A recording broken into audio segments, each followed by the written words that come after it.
Hello friend, नमस्ते आप सभी को। सो फ्रेंड, फाइनली जो हमारी फिजिकल एजुकेशन की सीरीज चल रही है वहां पर हम लोग चैप्टर 4 में पहुंच गए। ठीक है, तो आई फ्रेंड आप लोगों ने chapter 1 planning sports, chapter 2 sports and nutrition, chapter 3 yoga and lifestyle आप लोगों ने अच्छे से देखा होगा। अगर आपने देखा होगा तो प्लीज कमेंट में लिख दीजिएगा यस सर हमने देख लिया। देखिए वहां पर मैं जो ये सीरीज जो कंटिन्यू कर रहा हूँ यहाँ पर अगर आप इसको फॉलो कीजिएगा तो आपका 70 आउट ऑफ 70 फिजिकल एजुकेशन में कहीं पर भी नहीं जा रहा, क्योंकि यहाँ पर मैं आपके लिए एमसीक्यू क्वेश्चन की भी सीरीज कंटिन्यू करता हूँ इसी के साथ साथ। ओके, और आपको बताता हूँ कि यहाँ से आपका एमसीक्यू भी आ सकता है। तो देखिए जो आज का हमारा चैप्टर 4 वो हमारा होने वाला physical education and sports for CWS, मतलब क्या हुआ, चिल्ड्रन विद स्पेशल नीड्स। ठीक है, जिसको आप लोग दिव्यांग भी बोलते हैं। मतलब क्या हो, देखिए आपने अगर आपको थोड़ा सा भी याद होगा तो आप क्लास 11 में भी एक चैप्टर पढ़े थे जहां पर आपने पढ़ा था एडेप्टिव फिजिकल एजुकेशन। याद आ रहा थोड़ा सा? सर हमें कहाँ याद आता फिजिकल एजुकेशन। देखिए मैं आपको बताता हूँ एडेप्टिव फिजिकल एजुकेशन क्या होता था। जो आपके दिव्यांग स्टूडेंट थे, जो चिल्ड्रन विद स्पेशल नीड, मतलब जिनका यहाँ पर पैर में थोड़ा प्रॉब्लम होता है, हैंड में प्रॉब्लम होता है, आई से देख नहीं पाते या फिर सुन नहीं पाते, ये सबको आप लोग चिल्ड्रन विद स्पेशल नीड्स के अंडर काउंट करते हैं। ओके, तो उनके लिए स्पेशल प्रोग्राम ऑर्गेनाइज करवाया जाता था, तो उसी को आप लोग एडेप्टिव फिजिकल एजुकेशन बोलते थे। ओके, प्रोग्राम लाइक आपको पता होगा पैरा ओलंपिक, ये सब आपका ऑर्गेनाइज करवाया जाता था, जो कि क्लास सिलेबस में आपने अच्छे से पढ़ा होगा। अब देखिए यहाँ पर क्या है, अब जो हमारा टॉपिक होने वाला जो एनसीईआरटी के हिसाब से वो होने वाला है यहाँ पर टॉपिक नंबर 4.1 जो हमारा है concept of disability and disorder. ठीक है, ध्यान रखिएगा यहाँ पर। सबसे पहले देखिए ये चैप्टर हमें पढ़ना क्यों है। देखिए आपको पता होगा कि आज के जमाने में हर एक पर्सन पूरा फिट एंड फिजिकली फाइन रहना चाहता है। ओके, तो यहाँ पर जो दिव्यांग स्टूडेंट होते हैं, जो यहाँ पर स्पेशल चिल्ड्रन होते हैं, उनका भी तो हक है कि वो भी तो फिट रहे, तो उसके लिए कुछ स्पेशल प्रोग्राम को ऑर्गेनाइज करवाया जाता है।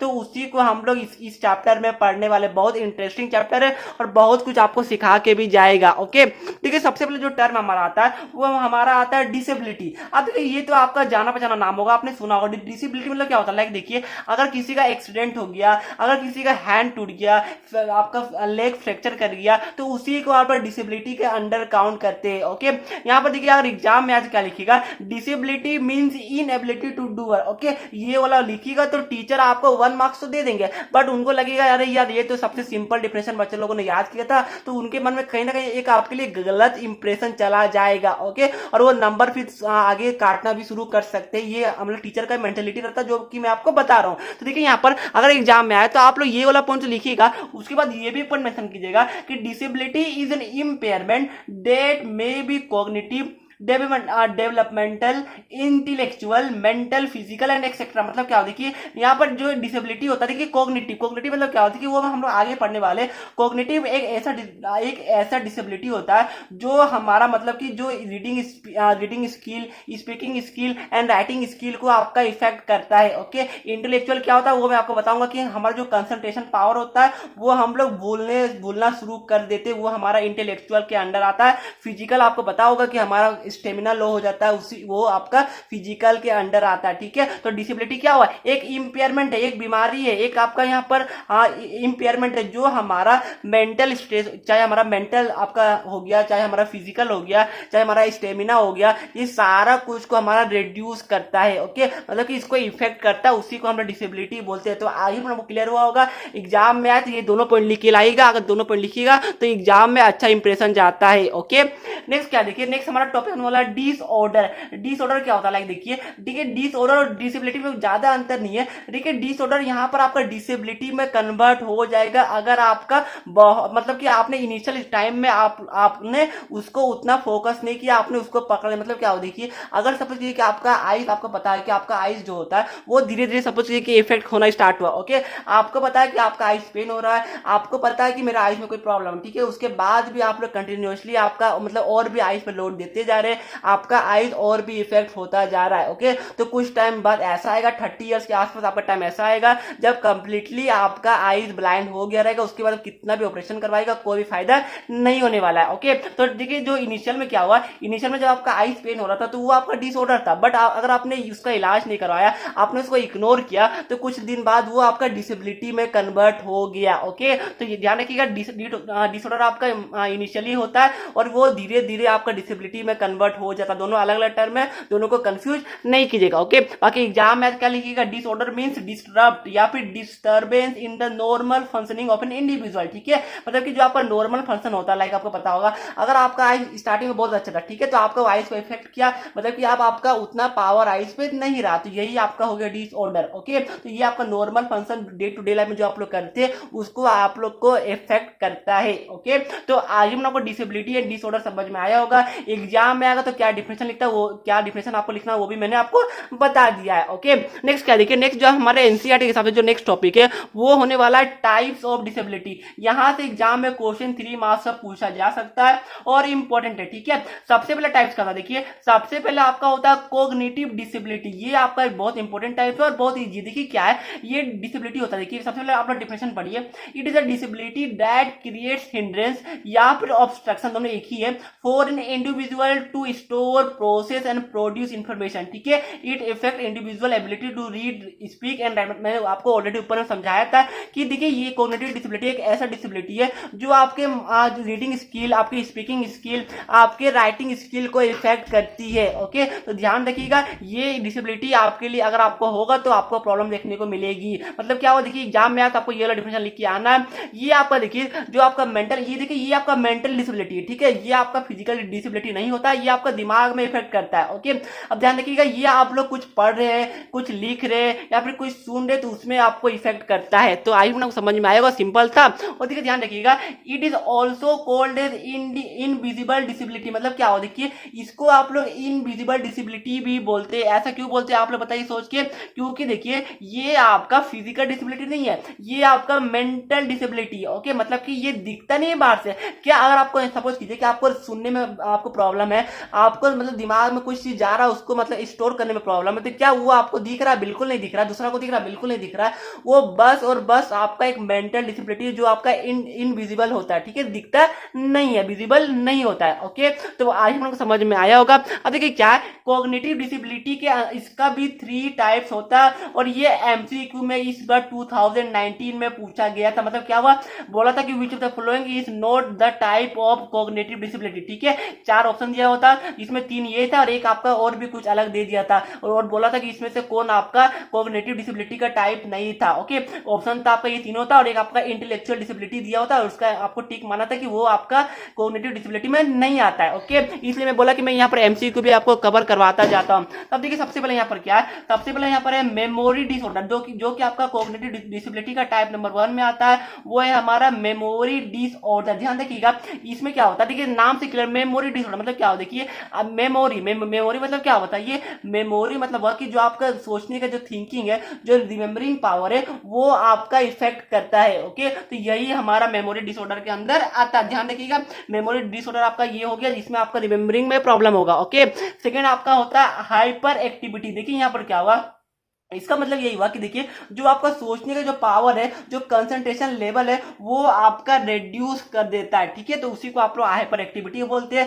थर्ड इसमें आता है डायलेक्सिया। ठीक है, इसमें क्या होता है कि इसमें भी आपका वही है कि आपका रीडिंग, राइटिंग एंड स्पीकिंग में आपको प्रॉब्लम होती है। तो ये आपका कॉग्निटिव डिसेबिलिटी का 3 टाइप्स होता है। आइए हम लोग समझ में आया होगा। ध्यान रखिएगा देखिए ये तीनों में से कोई भी आपका फिजिकल डिसेबिलिटी नहीं है। ठीक है, यहाँ मैंने लिखा है कि dyslexia is not a physical disability. आप लिख सकते हैं कि hyper activity and memory disorder is also not a physical disability. मतलब क्या हुआ कि ये बाहर से कोई बॉडी में आपका इफेक्ट नहीं हो रहा है, वो अंदर ही अंदर, लाइक देखिए स्पीकिंग स्किल, क्या वो बॉडी में इफेक्ट हो रहा है? बिल्कुल नहीं, वो अंदर ही अंदर हो रहा है। कंसंट्रेशन आपका इफेक्ट हो रहा है, तो क्या वो अंदर ही अंदर ही हो रहा है या बाहरी बाहरी? ये आपका अंदर ही होता है। ठीक है, मतलब कि ये फिजिकली डिसेबिलिटी मतलब कि आपका बाहर से आपको कोई चोट नहीं लगा, ऐसा थोड़ी कि आपका लेग फ्रैक्चर किया, ऐसा इसमें नहीं आता है। ठीक है, तो इसी को आप लोग यहाँ पर फिजिकल डिसेबिलिटी बोलते हैं। तो आज मैंने आपको यहाँ पर पहला जो टाइप होता है डिसेबिलिटी का वो होता है कॉग्निटिव डिसेबिलिटी। उसके अंडर आपका 3 टाइप होता है, वो मैंने बता दिया। पहला होता है मेमोरी डिसऑर्डर, दूसरा हाइपर एक्टिविटी, तीसरा आपका डायलेक्सिया। ठीक है, तीनों का मैंने शॉर्ट में भी आपको नोट्स प्रोवाइड कर दिया। अब देखिए जो आपका नेक्स्ट क्या है, नेक्स्ट आपका कॉग्निटिव नेक्स्ट जो आपका यहाँ पर डिसेबिलिटी का जो टाइप्स होता है वो आपका होता है इंटेलेक्चुअल डिसेबिलिटी। ठीक है, ध्यान देखिएगा ये एग्जाम में आता है कि एक्सप्लेन 3 टाइप्स ऑफ डिसेबिलिटी, तो आपको यही लिखना है 3 को, पहला कॉग्निटिव, दूसरा इंटेलेक्चुअल, तीसरा आपका आता है फिजिकल। ओके, अब देखिए इंटेलेक्चुअल क्या होता है, इंटेलेक्चुअल नाम से क्लियर, देखिए ये आपका जो कंसंट्रेशन जो पावर होता है, जो आपका आपका थॉट प्रोसेस होता है, जो आपकी सोचने की शक्ति होती है उसको इफेक्ट करता है। ओके, मतलब कि कुछ चीज आप ऐसा बहुत सारा चीज होगा जो आप लोग जल्दी जल्दी भूल जाएगा, आप लोग मतलब ज्यादा दिन तक दिमाग में याद नहीं रहता। लाइक अगर आपने आपको याद होगा, हो सकता है नहीं भी याद हो, कि सपोज कि आपने यहाँ पर 2 दिन पहले कोई गेम खेला, ठीक है, तो आप लोग फिर 2 दिन बाद भूल गए अरे हमने क्या किया था 2 दिन के बाद, तो वही आपका इंटेलेक्चुअल डिसेबिलिटी के अंडर आता है। ओके, तो देखिए यहाँ पर एग्जाम में क्या लिखिएगा, it is a disability which is related to individual thought process, money, communication, learning, ये सब आपका, या फिर प्रॉब्लम सॉल्विंग, डाउट, ये सब भी इसके अंडर आता है। ओके, मतलब क्या हुआ, ये आपके थॉट प्रोसेस को इफेक्ट करता है, मनी, कम्युनिकेशन, ये सबको भी इफेक्ट करता है। ध्यान रखिएगा एग्जाम में आएगा तो यही डिफिनेशन आपको छाप के आना है। ओके, नेक्स्ट आपका क्या है, नेक्स्ट आपका आता है फिजिकल डिसेबिलिटी। ठीक है, यहाँ पर देखिए यहाँ नाम से क्लियर है फिजिकल, ये आपका एक्चुअली फिजिकल डिसेबिलिटी होता है। ध्यान रखिएगा, ये भी आपका एक तरह से मेंटल डिसेबिलिटी था, ठीक है, बट जो यहाँ तो थर्ड ये आपका फिजिकल डिसेबिलिटी में आया। मतलब क्या हो, देखिए इसका मतलब क्या हुआ कि आपको मतलब बाहर चोट लगी। लाइक देखिए, it is a limitation on an individual physical functioning, stamina and mobility. मतलब क्या हो, देखिए अगर आपको सपोज आपका लेग फ्रैक्चर हुआ तो क्या आप लोग रेस में पार्टिसिपेट कर पाएगा? बिल्कुल नहीं। अगर आपका लेग फ्रैक्चर हो गया तो आप लोग रेस में कैसे पार्टिसिपेट कीजिएगा? आप लोग तो दौड़ ही नहीं पाएगा। तो वो आपका आ गया फिजिकल डिसेबिलिटी के अंडर, मतलब कि जो आपका फिजिकली आपको यहाँ पर चोट लगा, ठीक है, तो वो आपका फिजिकली डिसेबिलिटी के अंडर आ जाता है। लाइक आपको पता होगा, सपोज आपका एक्सीडेंट हुआ, ठीक है, तो एक्सीडेंट हुआ तो आपको मान चलिए कि आपका लेग फ्रैक्चर हो गया, तो वो आपका आ गया फिजिकल डिसेबिलिटी के अंडर। तो आज भी आपको तीनों डिसेबिलिटी समझ में आया होगा, तीनों आपको डिसेबिलिटी समझ में आया होगा। पहला क्या हमने पढ़ा था, पहला हमने पढ़ा था, बताइए क्या पढ़ा था, कॉग्निटिव डिसेबिलिटी। उसका 3 टाइप्स था, क्या था, एक मेमोरी डिसऑर्डर, मतलब कि आपका रिमेंबरिंग पावर को रिड्यूस करना, सेकंड हाइपर एक्टिविटी, जो हाइपर एक्टिविटी में क्या बताइए कि आपका कंसंट्रेशन जो लेवल होता है वो लो हो जाता है। थर्ड आपका डायलेक्सिया, जो आपको रीडिंग, राइटिंग, स्पीकिंग में आपको इफेक्ट करता है। ओके, सेकंड मैंने आपको इंटेलेक्चुअल डिसेबिलिटी बताया, जो वापस से आपका जो थॉट प्रोसेस होता है उसको आपको रिड्यूस करता है, इफेक्ट करता है। उसके बाद मैंने थर्ड बताया आपको फिजिकल डिसेबिलिटी, जो आपके स्टेमिना को रिड्यूस करता है, ठीक है, आपके फिजिकल फंक्शनिंग को रिड्यूस करता है, इफेक्ट करता है। तो ये आपका हुआ यहाँ पर डिसेबिलिटी। तो आज आपको समझ में आया होगा, मैंने शॉर्ट में आपके लिए रिवाइज भी करवा दिया। अब नेक्स्ट टॉपिक क्या है, देखिए नेक्स्ट टॉपिक आपका आने वाला काउजेज ऑफ डिसेबिलिटी। ठीक है, मतलब कि डिसेबिलिटी का काउज क्या होता है, वो कैसे होता है एक्चुअली। ठीक है, तो सबसे पहले क्या देखिए, जेनेटिक काउज। ध्यान रखिएगा एग्जाम में अगर आपका आया कि एक्सप्लेन एनी 3 टाइप्स, देखिए आपको ये इतना बुच्ची बुच्ची को लिखिएगा तो एग्जाम में नंबर कटेगा, तो आपको इसको एक्सप्लेन करना पड़ेगा। बट यहाँ जी हाँ, अगर आप लोग ये पॉइंट लिख दीजिएगा, उसके बाद इसको आप लोग ऐसे अंडरलाइन कर दीजिएगा, उसके बाद आप लोग अंदर में कुछ भी लिखिएगा, कोई भी टीचर अंदर पढ़ने नहीं चाहता है, बाहर में देखिएगा अरे हाँ ये मेन पॉइंट आपने कवर किया, मतलब आपको फुल मार्क्स वो देंगे। ओके, तो यहाँ पर पहला पॉइंट क्या है, जेनेटिक फैक्टर। ठीक है, ये क्या हो, देखिए सपोज कीजिए कि आपके ग्रैंडफादर या फिर आपके मदर, आपके फादर, अगर वो पहले से कोई डिसेबिलिटी से मांगे चलिए कि उनका कोई पहले कोई बीमारी है, तो ये बहुत ज्यादा चांसेस होता है कि आपको भी वो बीमारी हो जाए। ओके, तो वो आपका आता है जेनेटिक काउज के अंदर। सेकंड आपका क्या, गरीबी के कारण। अगर आप गरीब है तो सपोज कीजिए अगर आपको कोई इफेक्ट हुआ, कोई फिजिकल डिसेबिलिटी हुई, तो आपके पास उतना अमाउंट नहीं कि आप अपना चेकअप करवा सके। ओके, तो पॉवर्टी के कारण भी ये डिसेबिलिटी आपका हो सकता है। थर्ड क्या, एक्सीडेंट हुआ तो ऑब्वियस है एक्सीडेंट होने पर आपको फ्रैक्चर हो सकता है, बहुत कुछ हो सकता है, तो थर्ड आपका एक्सीडेंट हो सकता है। फोर्थ आपका मेल न्यूट्रिशन एंड फिफ्थ आपका लेक ऑफ एजुकेशन। ठीक है, लेक ऑफ एजुकेशन भी आपका बहुत बड़ा रोल प्ले करता है। अगर आपको एजुकेशन नहीं होगा तो आपको प्रॉपर पता नहीं है कि मेरा कब क्या सपोज कीजिए आपका कुछ भी, अगर आपको कुछ चोट लगा, ठीक है, अगर आपको उतना एजुकेशन नहीं है तो आपको पता नहीं कि उसका प्रॉपर ट्रीटमेंट क्या होने वाला है। तो लेक ऑफ ट्रीटमेंट भी एक बहुत बड़ा फैक्टर इसके अंडर आता है। और आपका जो मेल न्यूट्रिशन हुआ, देखिए मेल न्यूट्रिशन आपका क्या होता है, लाइक आपको पता होगा कि आपको प्रॉपर न्यूट्रिएंट्स नहीं मिलता है, मतलब कि प्रॉपर, मैंने आपको चैप्टर 2 में न्यूट्रिशन बताया था, ठीक है, जो आपको एनर्जी एंड कैलोरीज प्रोवाइड करती है। अगर आपको वही नहीं मिलेगा तो मतलब है कि आपको यहाँ पर जो आपका बोन्स है वो वीक होते जाएगा। ठीक है, तो इसलिए वो भी आपका बहुत बड़ा फैक्टर होता है डिसेबिलिटी का। आपको प्रॉपर न्यूट्रिशन नहीं मिलेगा, न्यूट्रिएंट्स नहीं मिलेगा, बोन्स स्ट्रॉन्ग नहीं होगा, तो ऑब्वियस है कि आपको कोई ना कोई फिजिकल डिसेबिलिटी होगा ही होगा। ओके, तो ये सब जो 5 है वो मेजर काउज है। इसके बाद भी बहुत सारा काउज होता है, बट मैं यहाँ पर ज्यादा कवर नहीं किया हूँ, इसलिए ये जो मेन है वो मैंने आपके लिए कवर कर दिया। तो आज हम लोग ये पार्ट 1 मैं यहीं पर रखता हूँ, पार्ट 1 को छोटा रखता हूँ। पार्ट 2 में मैं यहाँ पर टाइप्स जो डिसऑर्डर है, जो आपकी बुक में टोटल आपका यहाँ पर 5 टाइप्स का दिया गया है। ठीक है, ADHD होगा, SPD होगा, ASD होगा, ODD और OCD, ये 5 टाइप्स का हम लोग नेक्स्ट पार्ट में कवर करने वाले।